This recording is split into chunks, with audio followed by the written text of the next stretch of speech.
Assalamualaikum warahmatullahi wabarakatuh. Waalaikumsalam. Bagaimana kabar pemirsa? Berjumpa lagi dengan saya Muhammad Anwar Sadi di Ngobrol Ngalor Ngidul. Hari ini kita kedatangan tamu yang sangat terhormat, yaitu Cak Yuli. Hari kita akan bahas suatu berita yang sedang hangat di masyarakat, yaitu tentang vaksinasi. Berutang sepertinya merupakan solusi tunggal yang kerap diambil pemerintah setelah corona menyebar. Kali ini wacana untuk vaksin corona gratis pun akan berbuah utang. Bagaimana tanggapan Anda, Cak? Bismillahirrahmanirrahim. Assalamualaikum warahmatullahi wabarakatuh. Menarik dari pertanyaan Mas Anwar. Jadi yang sebetulnya yang sampean tanyakan tadi itu pernah diwacanakan oleh Bapak Presiden Jokowi yang akhirnya memutuskan untuk menggratiskan vaksin corona bagi seluruh masyarakat. Ia juga meminta, Mas Anwar beliau juga meminta juga kepada Menteri Keuangan Ibu Sri Mulyani untuk memfokuskan anggaran dan realokasi belanja demi vaksinasi gratis. Meski demikian, dalam APBN 2021 total anggaran terkait vaksin corona itu ya sekitar 23 triliun rupiah, yang mana terdiri dari anggaran untuk pengadaan vaksin sebesar 18 triliun rupiah, kemudian program vaksinasi sekitar 3,7 triliun rupiah, dan pengadaan sarana dan prasarana penunjang sekitar 1,3 triliun. Nah, anggaran itu, Mas Anwar, asumsi awal pemerintah yakni ada vaksin COVID-19 yang berbayar bagi masyarakat. Artinya, jika vaksinasi digratiskan untuk seluruh masyarakat, anggaran yang dibutuhkan harus lebih besar lagi. Direktur Jenderal Anggaran Kementerian Keuangan Askolani mengatakan hingga saat ini pemerintah masih melakukan penghitungan terkait anggaran vaksin 2021. Dan menurutnya, kalaupun anggaran semula itu tidak cukup, pemerintah tak akan menutupi mata untuk melakukan realokasi belanja lain maksudnya di APBN 2021. Direktur Riset Kor Indonesia Peter Abdullah mengatakan dengan perkiraan biaya vaksin Sinovac yang kurang lebih itu adalah 400 sampai 500 ribu rupiah per orang untuk 2 kali vaksin, maka perkiraan estimasi biaya vaksinasi gratis itu mencapai angka yang cukup besar, yaitu sekitar 50 triliun rupiah. Ini baru perkiraan anggaran vaksinasi saja, Mas Anwar, belum disertai anggaran sarana dan prasarana penunjang lainnya. Sehingga menurutnya realokasi anggaran saja ini tidak cukup. Pemerintah perlu menambah anggaran lagi untuk vaksinasi gratis. Sedangkan dalam APBN 2021 pemerintah menargetkan defisit anggaran sebesar kurang lebihnya itu 1.006,4 triliun atau 5,7% dari produk domestik bruto. Kemudian adapun pembiayaan utang ditargetkan sekitar 1.177,4 triliun. Nah, pembiayaan utang ini akan dilakukan salah satunya melalui penerbitan surat berharga negara (SBN) sebesar 1.207,3 triliun. Wow, sangat menarik, Cak, yang Anda sampaikan. Menurut Anda, apakah yang dilakukan langkah-langkah yang dilakukan pemerintah sudah tepat, Cak? Langkah pemerintah menangani wabah COVID-19 sejak awal telah menuai sejumlah kontroversi. Nah, para ahli pun tak sedikit yang angkat bicara mengenai pola penanganan wabah ini. Sejak kasus pertama ditemukan, pemerintah bahkan terkesan menyepelekan permasalahan wabah. Langkah-langkah yang ditempuh untuk memadamkan wabah pun sporadis dan tidak terarah. Kemudian apalagi ya dalam upaya penanganan wabah, vaksinasi jelas memiliki peran yang sangat penting jika merujuk pada pendapat Level and Clark mengenai 5 tingkat pencegahan penyakit, 5 level of prevention. Vaksinasi termasuk upaya yang spesifik protection, perlindungan khusus yang dilakukan untuk melindungi diri dari serangan virus. Hanya saja vaksin sendiri membutuhkan kajian dan wajib mau nggak mau ya, wajib melalui tahapan uji klinis di bawah arahan tentunya para ahli hingga vaksinasi itu benar-benar dapat dilakukan. Nah, sayangnya pemerintah terkesan terburu-buru dalam masalah vaksin ini. Di saat negara-negara lain masih menunggu selesainya tahap uji klinis, beberapa kandidat vaksin Indonesia justru sudah melakukan pre-order vaksin Sinovac. Bahkan meski 3 kandidat vaksin COVID-19 yang akan dipakai yaitu Sinovac, Sinopharm, dan CanSino telah melewati uji klinis, tak lantas bisa dikatakan vaksin ini efektif dan aman untuk digunakan. Seperti itu. Lalu menurut Anda langkah apa yang harus dilakukan, Pak? Nah, ya ini urun rembuk aja ya. Di saat pemerintah disibukkan dengan vaksin corona, perilaku yang tak sesuai dengan protokol kesehatan justru kian marak.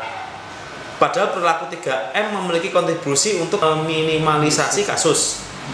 Imbauan pemerintah untuk mematuhi gerakan 3M ini bahkan kian ambiar saat pemerintah ngotot menggelar pilkada di tengah pandemi. Jadi kayak semacam paradoks. Padahal pola penanganan wabah pada dasarnya berpusat pada perilaku masyarakat. Jika perilaku yang sesuai prokes ini dapat dikendalikan dengan cerdas tanpa pandang bulu oleh pemerintah, niscaya akan berkontribusi dalam menurunkan angka pasien COVID-19.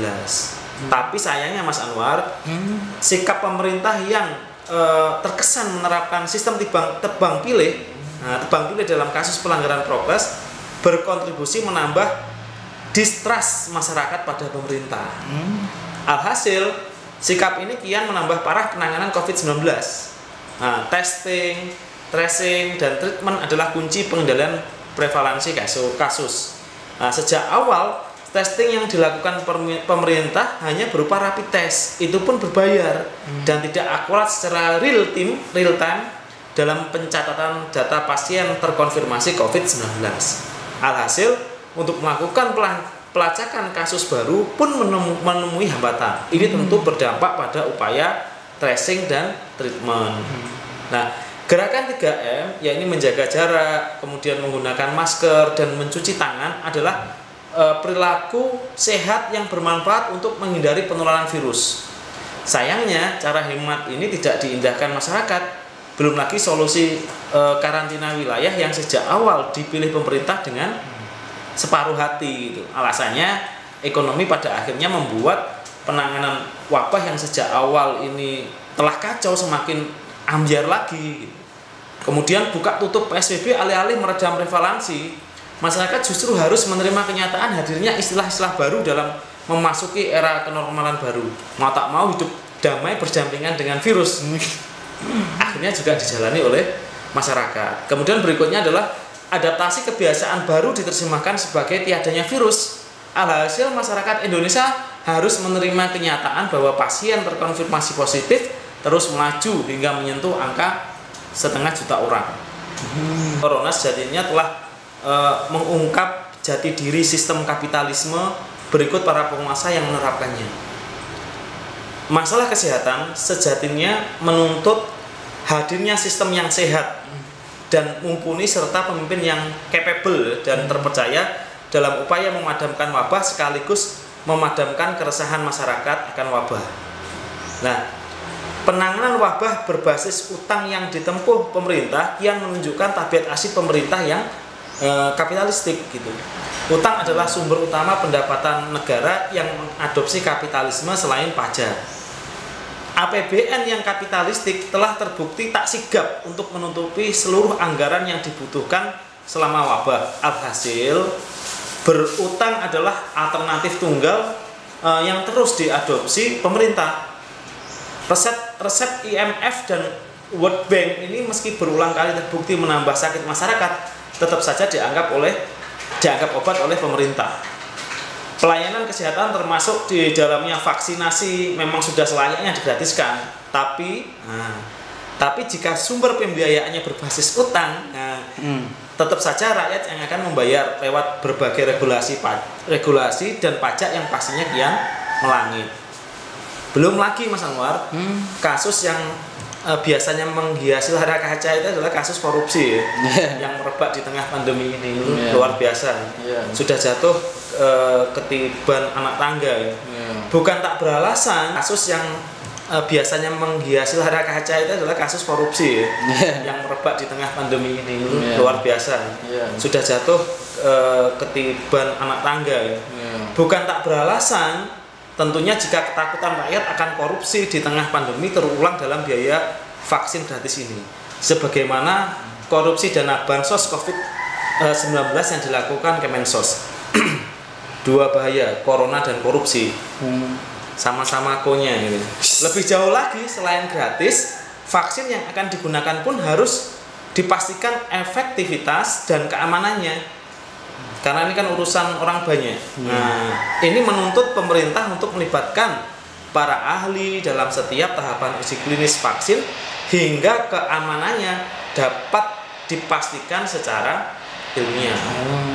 Nah, sedangkan di dalam konsep kapitalistik ini bertolak belakang sekali dengan visi Islam yang mandiri dan terdepan, yang memungkinkan negara untuk tidak tergantung pada negara lain, ada kemandirian gitu ya. Di dalam negeri, pemenuhan kebutuhan rakyat termasuk kebutuhan akan pelayanan kesehatan yang gratis dan berkualitas pun dapat terpenuhi. Hal ini kontras dengan kondisi saat ini. Penguasa kapitalis tidak hanya membuat masyarakat was-was dan was-was akan efektivitas dan keamanan vaksin, tapi juga was-was dengan utang yang menggunung. Nah, ini mengerikan ya, kayak horor gitu, menjadi sebuah satu yang horor. Boro-boro sehat, rakyat justru sudah sakit duluan. Terima kasih Cak atas informasinya yang sangat-sangat bermanfaat bagi saya dan pemirsa. Semoga apa yang Anda sampaikan menambah wawasan dan wacana pemikiran bagi pemirsa sekalian di Kesepuan TV. Amin. Terima kasih ya Cak. Sama-sama Mas Anwar. Ya. Inilah tadi yang membahas tentang tema vaksin dari saya Muhammad Anwar Rosadi. Saya mohon maaf bila ada kesalahan, dan bila Anda suka silahkan like, jangan lupa subscribe dan bunyikan loncengnya. Itu saja dari saya. Semoga kita bertemu di tema-tema lainnya. Wassalamualaikum warahmatullahi wabarakatuh. Waalaikumsalam.